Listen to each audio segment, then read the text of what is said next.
예수 그리스도 안에서 가르치라는 제목으로 하나님 말씀을 증거하겠습니다. 예수님의 3대 사역은 가르치고 전파하고 치유하는 사역입니다. 세 가지 뭐라고요? 가르치고 전파하고 치유하는 사역. 이 세 가지 사역은 예수님께서 행하신 사역이고 초대교회와 사도들이 행하였던 사역이고 이제는 우리가 감당해야 하는 사역입니다. 이 세 가지 사역은 해도 되고 안 해도 되는 사역이 아니라 반드시 해야만 하는 사역입니다. 왜냐하면 예수님께서 이 땅에 계시는 동안 이 세 가지 사역을 중점적으로 하셨기 때문에 제자인 우리도 마땅히 그 세 가지 사역을 감당을 해야 됩니다. 그래서 좋은 교회는 어떤 교회냐? 예수님이 하신 일을 감당하는 교회입니다. 이 세 가지 사역을 감당하는 교회가 좋은 교회이고 이 세 가지 사역을 위해서 헌신하는 성도가 좋은 성도인 것입니다.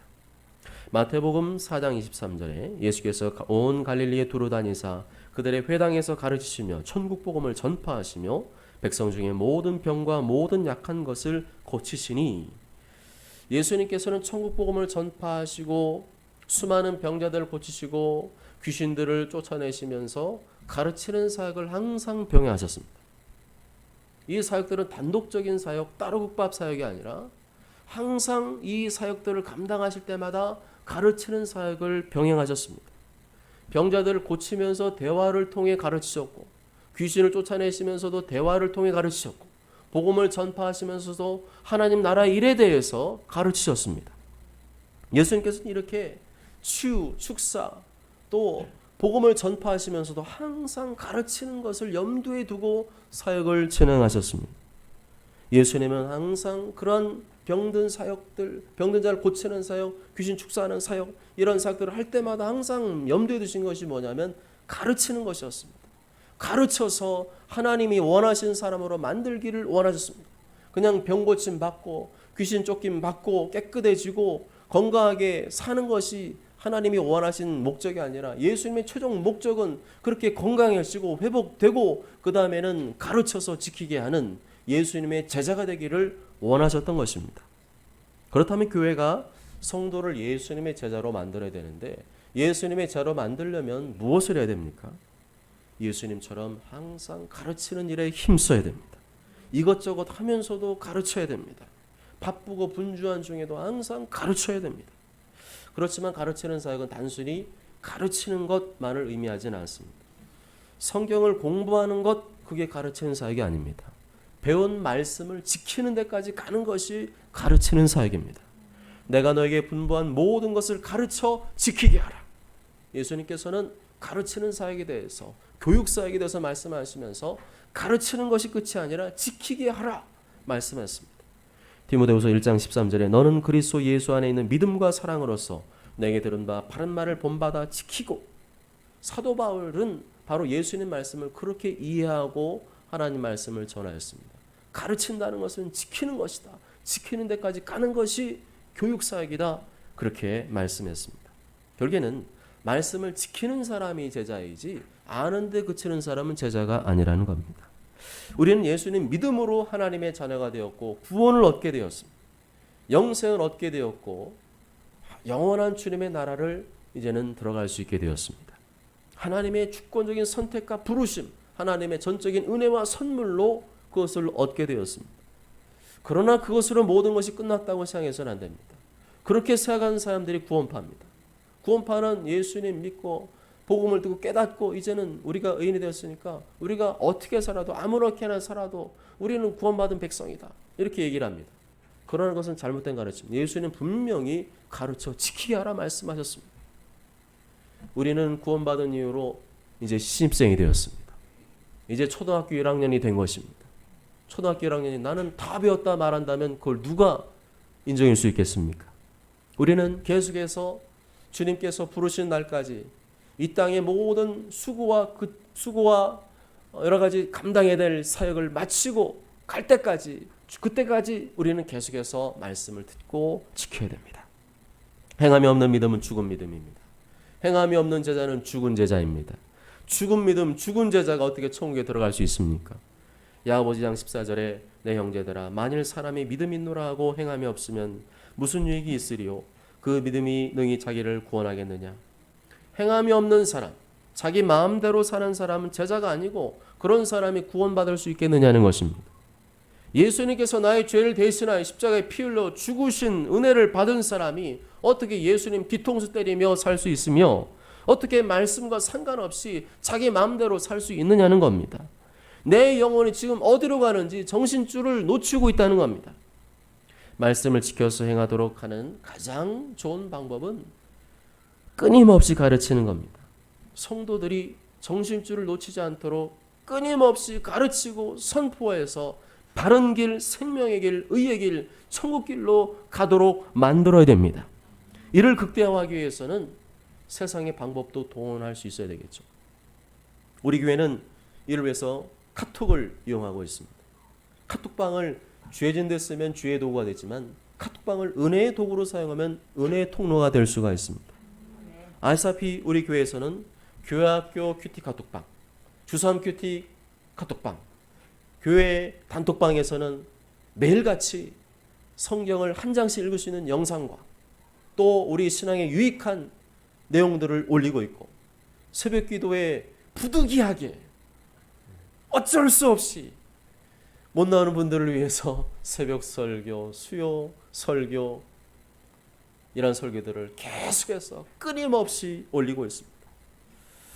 아마 어떤 분은 우리 목사님은 정말 지독하다. 우리 목사님 지겹지도 않나 그런 사람도 있을 겁니다. 저는 하나도 안 지겹습니다.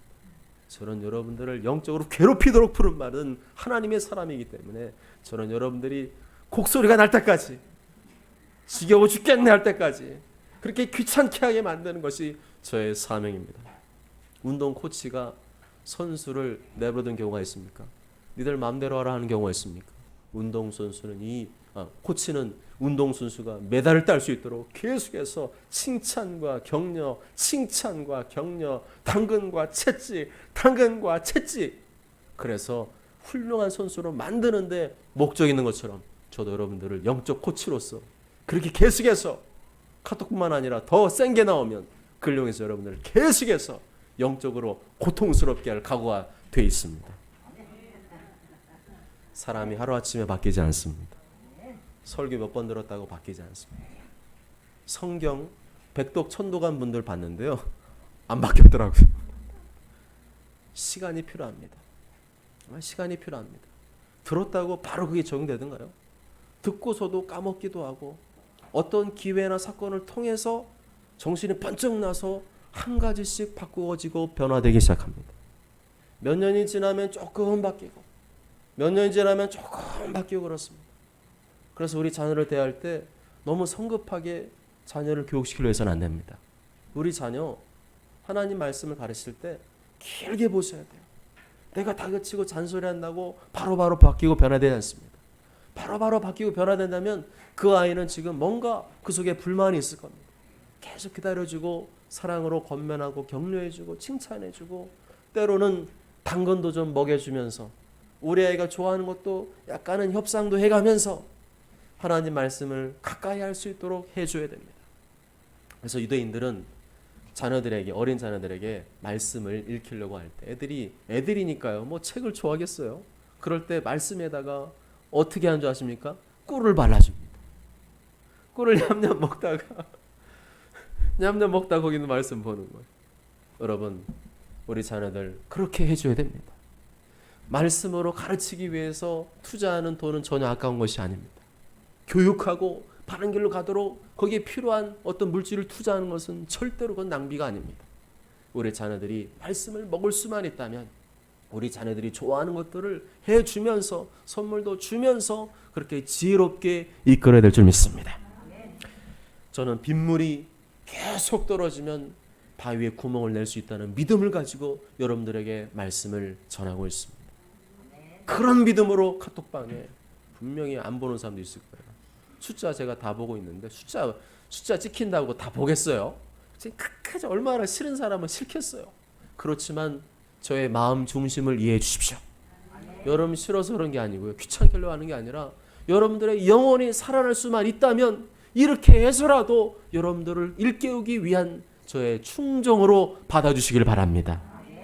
하나님의 말씀만이 영혼을 구원하고 살리고 하나님의 말씀만이 하나님의 사람으로 만들 수 있는 능력이 있다고 믿기 때문에 제가 그렇게 하는 것입니다. 그러나 하나님의 사람으로 온전하게 하며 모든 선한 일을 행할 능력을 갖추게 하려 함이라. 바쁘신 중에도 우리 사랑하는 다음 세대들이 큐티 묵상을 할 수 있도록 옆에서 꾸준히 도와주시고 격려해 주시는 부모님들께 이 자리를 빌어 다시 한번 감사의 말씀을 드립니다. 왜 부모님들이 그 일을 해야 됩니까? 왜 아무리 바쁘고 피곤하고 힘들어도 절대로 그 일을 포기해서는 안 되는 것입니까? 여러분들은, 부모님들은 자녀들의 영적인 코치이기 때문입니다. 영적 코치가 선수가 아무렇게나 살아도 내버려두는 경우가 없듯이 여러분 영적 코치로서 우리 자녀들이 훌륭한 하나님 나라의 선수가 되도록 여러분은 지혜롭게 자녀들을 양육해야 됩니다. 해야 될 책임이 있습니다. 시므 6장 7절에 내 자녀에게 부지런히 가르치며라고 말씀합니다. 자녀를 부지런히 말씀으로 가르치는 일이 우리 그리스도인 부모님들이 해야 될 가장 중요한 일이라는 것입니다. 저는 지난주 금요일에 모 기독학교 입학 설명회에 다녀왔습니다. 제 아들이 내년에 지나가는데 저는 우리 자녀를 꼭 목사 자녀이기 때문이 아니라 하나님의 자녀로 만들고 싶습니다. 근데 세상 교육은 그렇지가 않은 것 같습니다. 그래서 어떻게 하면 우리 자녀에게 해줄 수 있는 선물이 이거밖에 없을 것 같은데 좋은 학교에, 기독학교에 지나겠으면 좋겠다 하는 마음으로 참석을 해보았습니다. 그런데 그 학교의 진로 담당 선생님이 아주 뼈 있는 말을 하시더라고요. 우리 학교는 작은 학교입니다. 전 학생 수가 120명밖에 되지 않습니다. 세상의 큰 학교는 잎도 무성하고 나무도 커 보이지만 그 뿌리가 얇습니다. 세상의 학교는 상위권 20%의 학생에게만 관심이 있습니다. 나머지 80%의 학생들은 그 20%의 학생들을 빛내주게 하는 들러리에 불과합니다. 그러나 우리 학교는 작은 학교이지만 뿌리를 깊게 뻗어가게 하는 학교입니다. 겉으로 볼 때는 조그마한 학교처럼 보이지만 그 뿌리를 깊게 내려가게 하는 교회입니다. 모든 학생들이 신앙과 인격의 기본기에 충실한 사람으로 만들기 위하여 학교의 모든 커리큘럼을 그런 쪽으로 짜서 운영하고 있습니다. 우리 학생들을 온실 속에서 화초로 키우는 것이 아니냐고 생각하신 분이 계실지 모르지만 우리는 중고등학교 과정 6년간 신앙과 인격의 뿌리를 깊게 내리는 교육을 통해 세상 어디에 내놓아도 흔들리지 않는 거목으로 키우려 하고 있습니다. 감동이 되지 않습니까? 교회는 그러한 차별화된 목적과 방향으로 다음 세대를 가르쳐야 합니다. 세상의 그 어떤 교육기관과도 차별화된 목적과 방향을 가지고 가르쳐야 됩니다. 그 차별화된 목적과 방향이라는 것이 무엇입니까? 내가 너희에게 분부한 모든 것입니다. 예수님께서 분부하신 모든 말씀을 중심으로 가르치는 것이 교회입니다. 성경 66권 모두 성령의 감동이 기록된 하나님의 말씀이지만 그 중에서도 내가 너에게 분부한 모든 것, 예수님의 말씀을 중심으로 가르치는 것이 교회인 줄 믿습니다. 교회는 임의대로 가르치면 안 됩니다. 좋은 대로 가르치면 안 됩니다. 다른 것을 가르치면 안 됩니다. 내가 너에게 분부한 모든 것, 예수님께서 신신당부하신 그 말씀을 중심으로 가르쳐야 됩니다. 이것을 귀에 못에 박히도록 가르쳐야 됩니다. 실제로 지켜질 때까지 가르쳐 지켜야 합니다. 그 기본기, 그게 기본기입니다. 그 기본기가 충실하게 되어 있는 자녀는 세상 어디에 떨어뜨려 놔도 하나님의 사람으로 서 있을 겁니다. 비바람이 불고 폭풍과 몰아쳐도 신앙과 인격의 뿌리를 깊게 내리고 있기 때문에 흔들림 없이 하나님의 뜻을 이루며 전진할 것입니다. 그래서 세상의 실력 중요합니다. 그리고 그 학교가 실력이 없다 그런 건 아니에요. 관심 있는 분은 제가 팜플렛도 드릴 수가 있는데 그 학교가요 학력 인가 받지 못했습니다. 검정고시 치러야 됩니다. 근데 부모님들은 검정고시 하면 되게 막 겁내잖아요. 검정고시는 굉장히 수월합니다. 학교 커리큘럼이 검정고시는 무난히 합격할 수 있게 다 만들어놨기 때문에 그냥 그 일과대로 애들이 잘 따라오기만 하면 검정고시는 그거 못해서 뭐 퇴학당하는 하나도 없어요. 졸업한 아이들 이번에 1회, 2회 이렇게 졸업했는데 이번에 2회 졸업했는데 아이들이 미국에서 학교들이 먼저 와가지고 우리랑 조인하자 그래가지고요. 학교 커리큘럼이나 학교 선생님들의 그런 마인드 이런 것들 그리고 시설들을 다 보니까 야, 이 학교는 작은 학교인데 만만한 학교가 아니라고 생각한 거죠. 그래서 미국에 무슨 학교? 어디죠? 뭐 콜롬비아 대학 거기는 뭐 세계적으로 알려진 대학이고 또 무슨 대학? 위스콘신 들어보셨어요? 위스콘신 대학이라고 거기가 의대 쪽으로 유명한 대학 같은데 거기가 미국에서도요 뭐 상위 0.5% 클래스 안에 들어간대요. 근데 거기에 깜짝 놀란 게 한 4명이 갔대요. 장학생으로 갔대요. 한동대에도요 한 8명 가고요. 뭐 연세대도 장학생으로 가고 고려대도 가고 학생 수 졸업생 그 한 학년 졸업생이 22명밖에 안 돼요. 근데 2명은 나는 고등학교 졸업하고 나는 바로 그냥 내 할 일이 있다 그래서 그러고 나머지 애들은 다 자기가 원하는 대학으로 진출을 했습니다. 이런 실력도 갖춰야 되지만 그것이 우선이 되면 안 됩니다. 신앙과 인격이 뿌리내리지 않으면 그게 우선되지 않으면 나중에 실력이 있어서 뭐 서울대 가고 좋은 데 취직했는데 인생의 비바람과 고난이 만나게 되면 신앙 자체가 뿌리째 뽑히는 경우가 생길 수도 있습니다. 교회는 세상의 이론이나 가르침을 배우는 것이 아닙니다. 그러한 지식은 세상의 여러 기관을 통해서 더 잘 배울 수 있습니다. 교회보다 더 세련되게 더 멋있게 막 PPT 온갖 그저 최첨단 교육공학을 이용해서 더 잘 가르칠 수 있습니다. 그러나 교회는 그러한 세련되고 멋있고 발전된 세상의 가르침이나 문화를 따라가지 않습니다.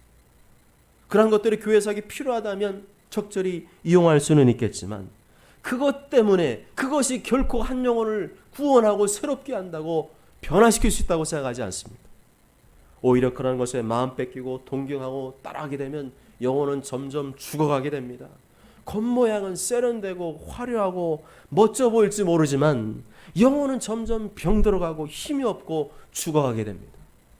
우리 자녀를 그렇게 방치해두면 세상 사람보다 더 비참해질 수 있어요. 세상 사람은 원래 그렇지만 하나님 자녀가 하나님과 끊어져서 그렇게 살아가면요 더 비참한 인생을 살 수 있습니다. 세상의 모든 가르침은 이 땅의 육에 속한 것입니다. 우리의 영혼을 깨우고 살리는 지식과 가르침은 이 땅엔 존재하지 않습니다. 오직 하늘에 속한 것으로만 가능한데 그 우리의 영혼을 살리고 우리의 영혼을 변화시키는 하늘의 양식은 성경 외에는 없는 줄 믿습니다.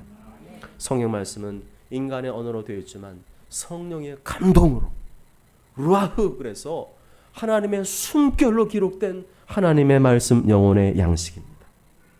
디모데후서 3장 10절에 모든 성경은 하나님의 감동으로 된 것을 에베소 6장 10절에 성령의 검 곧 하나님의 말씀을 가지라. 인간의 언어이지만 성령의 숨결 성령의 검과 같은 그 말씀이 바로 성경이라는 것입니다. 그래서 내 영혼의 양식인 성경을 사랑하시기 바랍니다. 하늘부터 내려온 영혼의 만나인 성경을 사랑하시기 바랍니다. 날마다 이 말씀을 주워 먹지 않으면 내 영혼은 굶어 죽을 수밖에 없다는 그런 절대적인 각오로 사시기 바랍니다. 하나님 말씀이 아무리 투박하고 시대와 맞지 않는 것 같고 시대와 뒤떨어진 것 같아도 한 영혼을 구원하고 변화시키는 능력은 오직 성경 말씀 외에는 없는 줄 믿습니다. 모든 성경은 하나님의 감동으로 된 것으로 교훈과 책망과 바르게 함과 의로 교육하기에 유익하니 이는 하나님의 사람으로 온전하게 하며 모든 선한 일을 행할 능력을 갖추게 하려 함이라. 미국의 16대 대통령 아브라함 링컨이 11살이 되던 해 어머니가 갑자기 세상을 떠나시게 되었습니다. 11살 때. 링컨의 어머니는 링컨의 손을 꼭 잡고 마지막 유언을 남겼습니다. 링컨아, 나는 너를 두고 하나님 앞으로 먼저 간다. 나는 너에게 좋은 집도 좋은 땅도 많은 재산도 물려주지 못했다.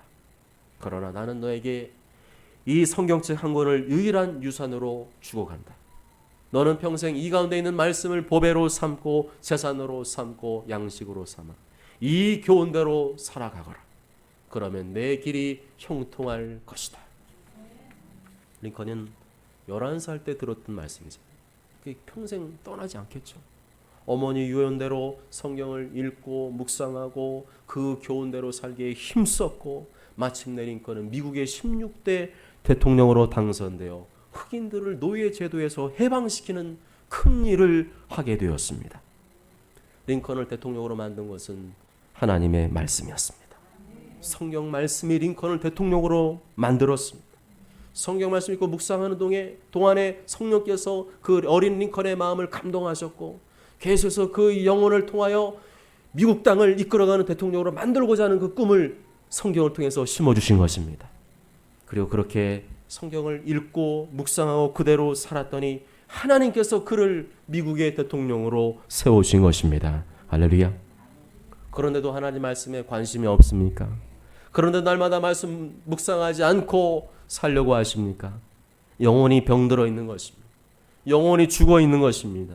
내 영혼이 이 땅의 것, 육적인 것, 썩어 없어질 것에 포로가 되어 있기 때문에 다른 것에 관심이 없는 것입니다. 정신을 바짝 차려야 됩니다. 내 인생이 내 노력으로 되는 것 같지만 하나님의 말씀으로 된다는 사실을 기억하십시오. 더딘 것 같아 보여도 원래 큰 나무는 나중에 되는 법입니다. 더딘 것 같아 보여도 하나님 말씀을 꾸준히 읽고 묵상하고 그대로 지켜 행할 때 성령께서 내 마음에 꿈을 주시고 비를 주시고 그 뜻을 이루게 할 줄 믿습니다. 세상의 화려한 것들이 절대로 내 인생을 책임지지 않습니다. 그것은 내 영혼을 미혹하는 신기로 같습니다. 나도 저렇게 되기를 원해. 그럼 저 사람들 하는 식으로 따라야겠지. 그건 영혼의 신기로 같습니다. 그러나 내 인생을 확실하고 분명하게 책임져 주는 것은 오직 하나님의 말씀, 아버지의 말씀임을 기억하시길 바랍니다. 나더러 주여 주여 하는 자마다 다 천국에 들어갈 것이 아니요 다만 하늘에 계신 내 아버지의 뜻대로 행하는 자라 들어가리라 말씀하셨습니다. 아버지의 뜻이 무엇입니까? 아버지의 뜻이 어디에 있습니까? 성경에 있습니다. 성경은 하나님 아버지 뜻을 기록한 거룩한 책입니다. 이 성경을 사랑하고 이 성경대로 살아간다면 그 사람은 이 땅에서도 하나님이 쓰시는 사람이 될 것이고 영원한 천국에 들어갈 줄 믿습니다. 여러분 중에 혹시 내가 좋은 직장에 다니고 하는 일이 잘 되고 그러니까 나는 앞으로 먹고 살 걱정이 없다. 나는 평안하다. 나는 아무 문제 없다고 생각하는 분이 있습니까? 죄송하지만 그런 사람은 영적으로 죽은 사람이고 천국에 가지 못할 사람입니다. 그런 사람은 내 영혼에는 관심이 없는 사람이기 때문입니다. 먹고 사는 일보다 더 중요한 일이 내 영혼이 천국 가는 일임을 잊어버렸기 때문입니다. 지옥은 비참한 곳입니다. 내가 지은 죄값대로 영원히 고통과 심판을 받는 곳입니다. 그런데 그곳은 예수님 믿지 않는 사람들이 가는 곳입니다. 예수님 믿어도 아버지의 뜻을 거역하며 산 사람은 갈 수가 없습니다. 베드로전서 5장 3절에 그들이 평안하다 안전하다 할 그때 임신한 여자에게 해산의 고통이 이름과 같이 멸망이 갑자기 그들에게 이르리니 결코 피하지 못하리라. 누가복음 12장 19절 20절에 또 내가 내 영혼에게 이르되 영혼아 여러 해 쓸 물건을 많이 쌓아두었으니 평안히 쉬고 먹고 마시고 즐거워하자 하리라 하되 하나님이 이르시되 어리석은 자여 오늘 밤에 내 영혼을 도로 찾으리니 그러면 내 준비한 것이 누구의 것이 되겠느냐. 가장 지혜롭고 똑똑한 사람은 오늘 밤 내 영혼을 데려가서도 천국에 들어갈 준비가 되어 있는 사람입니다. 천국에 가고 싶다고 가는 것이 아니라 예수님 믿고 예수님께서 분부한 모든 것을 가르쳐 지키는 사람이 가는 곳이 천국인 줄 믿습니다. 내가 세상에서 잘 나간다고 하나님의 심판을 피할 수 있겠습니까? 그냥 교회 다닌다고 내가 모든 것이 해결될 수 있다고 생각하십니까? 그렇지 않습니다. 예수님께서는 교회 다닌다고 천국 간다고 말씀한 적이 없습니다. 예수님께서는 그러한 생각을 가진 사람을 가리켜서 어리석은 사람이라고 하셨습니다. 왜 사람들이 예수님 처음 믿을 때는 지혜로운 사람처럼 살다가 나중에는 어리석은 사람이 되는 것입니까? 왜 사람들이 처음 예수 믿을 때는 그렇게 열정적이었다가 나중에는 차지도 않고 뜨겁지도 않고 예수님께서 토해버릴 만한 사람이 되는 것입니까? 하나님 말씀을 사랑하지 않기 때문입니다. 하나님 말씀대로 살지 않으면 내 영혼이 죽는다는 생각을 하지 않고 있기 때문입니다. 그냥 교회 다니며 주여 주여 하기만 해도 천국에 갈 수 있다고 착각하기 때문입니다. 천만의 말씀. 누가 그렇게 말합니까? 어디에 성경에 그렇게 기록되어 있습니까? 성경에서는 예수 믿는 사람이 구원받는 말씀과 함께 아버지 뜻대로 행하는 자가 천국에 들어갈 수 있다고 분명히 말씀하셨습니다. 그래서 우리는 영적으로 늘 긴장해야 됩니다. 내 인생을 최종 심판하실 권세를 가지신 하나님을 경외하며 두려워해야 됩니다. 누가 그렇게 살 수 있습니까? 누가 하나님을 경외하며 두려워하며 아버지대로 살 수가 있습니까? 성경을 사랑하는 사람입니다. 날마다 성경 묵상하며 그 속에서 은혜와 깨달음을 퍼올리는 사람, 그렇게 사는 사람은 함부로 살 수가 없습니다. 말씀을 통해 은혜를 받으면 받을수록 하나님께 대한 경외심과 두려움이 생기기 때문입니다. 우린 빌립보 3장 12절에서 말씀하신 사도 바울의 고백을 기억해야 됩니다. 내가 이미 얻었다함도 아니요 온전히 이뤘다함도 아니라 오직 내가 그리스도 예수께 잡힌 바 된 그것을 잡으려고 달려가노라. 끝까지 교만하지 않고 겸손한 사람, 끝까지 어린아이같이 순수한 마음으로 천국을 사모하며 받드는 사람이 천국에 들어가게 됩니다. 그런데 그것을 가능케 하는 것이 무엇입니까? 성경에 기록된 하나님의 말씀인 줄 믿습니다. 그럼 날마다 하나님 말씀을 읽고 묵상해야 됩니다. 날마다 말씀 통해 주시는 그 깨달음이 하나님의 음성으로 받을 수 있어야 됩니다. 그 말씀이 날마다 내 영혼을 후벼 파는 것을 경험해야 됩니다. 그 말씀이 날마다 내 영혼에 채찍질을 가는 것을 경험해야 됩니다. 그리할 때 두렵고 떨리는 마음으로 순종과 복종의 삶을 살아가며 저 영원한 천국을 향해서 한눈 팔지 않고 걸어갈 수 있는 것입니다. 그러나 냉혹하게 말하자면 이렇게 자신의 영혼을 생각하며 사는 사람이 많지 않습니다.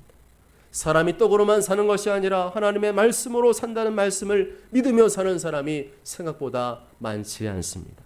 먹을 것이 없어도 먹을 것이 떨어졌어도 하나님 말씀을 먹으면 산다. 아버지대로 순종하며 살아가면 하나님께서 때를 따라 떡도 주시고 은혜도 주시고 복도 주시고 영원한 천국으로 인도한다는 사실을 믿는 사람이 많지 않습니다. 우리는 기억해야 됩니다. 이 모든 것을 가능케 하는 것이 어디에 있는가? 성경인 줄 믿습니다. 성경 인간의 말이 아니라 하나님의 말씀이기 때문에 가만히 있지 않습니다. 하나님 말씀은 내 영혼을 변화시키고 내 영혼을 깨우고 하나님 말씀은 반드시 삶의 현실에서도 변화를 일으킨 줄 믿습니다. 대저 하나님 모든 말씀은 능하지 못하심이 없느니라. 내가 지금 하나님 말씀 멀리하고 있다면 내가 지금 세상 것에 빠져서 정신을 못 차리고 있구나, 이런 생각을 가져야 됩니다. 그런 생각을 가진 사람은 말씀을 듣기 시작합니다. 그런 생각을 가진 사람은 당장 내일부터라도 말씀을 읽고 묵상하고 싶은 열망이 일어나게 됩니다. 왜 예수님께서 내가 분부한 모든 것을 가르쳐 지키라고 하셨을까요? 가르쳐 지키지 않으면 어떤 일이 발생하길래 그렇게 당부하신 것일까요? 가르쳐 지키지 않는다고 해서 당장 표도 안 나잖아요. 그런데 예수님은 왜 모든 것을 가르쳐 지키라고 강조하셨을까요? 그것은 사탄과의 보이지 않는 영적 전쟁이 벌어지고 있기 때문입니다. 사탄이 내 마음과 생각을 미혹해서 끊임없이 죄짓게 하고 타락하게 해서 할 수만 있으면 택하신 자도 지옥으로 끌고 가려고 발악을 하고 있기 때문입니다.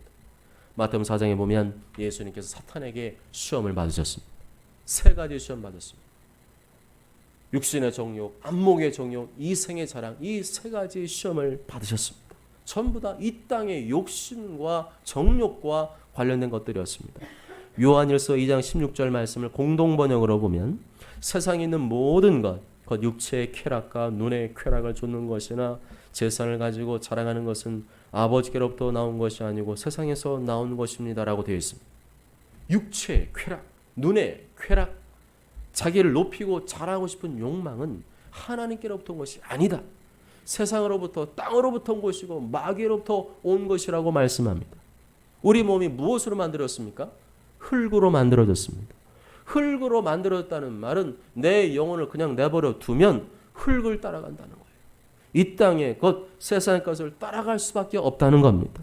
내 영혼이 흙의 것, 이 땅의 것, 세상의 것을 따라가지 않으려면 날마다 내 영혼에 적절한 브레이크를 걸어줘야 됩니다. 주일의 브레이크, 11조의 브레이크, 날마다 말씀과 기도의 브레이크를 적절하게 걸어줘야 됩니다. 그렇지 않으면 마치 술 취한 운전수처럼 이 땅의 죄와 욕심을 향해 계속 질주하게 되어 있습니다. 만일 내 영혼에 브레이크를 잡아야 되는 줄 알면서도 그게 내 마음대로 안 된다면 이미 내 영혼은 마귀에게 점령당하고 있는 것입니다. 영적으로 보면 내 영혼은 에덴 동산에서 이미 추방되어 있는 상태에 있는 겁니다.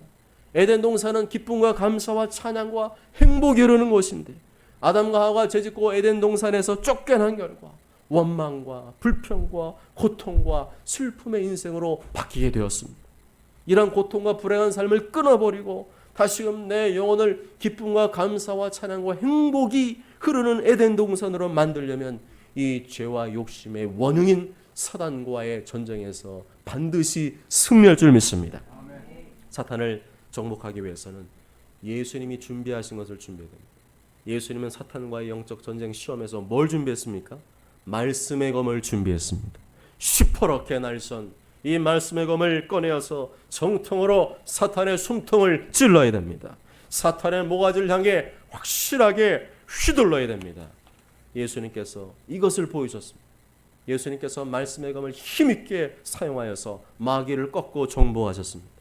예수께서 대답하여 이르시되 기록되었을 때, 예수께서 이르시되 또 기록되었을 때, 예수께서 말씀하시되 사탄아 물러가라 기록되었을 때, 예수님께서는 사탄이 육체의 쾌락, 눈의 쾌락, 자기를 높이고 자랑하고 싶은 욕망을 충동질하였을 때 주저없이 기록된 말씀을 꺼내어 가차없이 휘두르셨습니다. 사탄아 떠나갈지어다.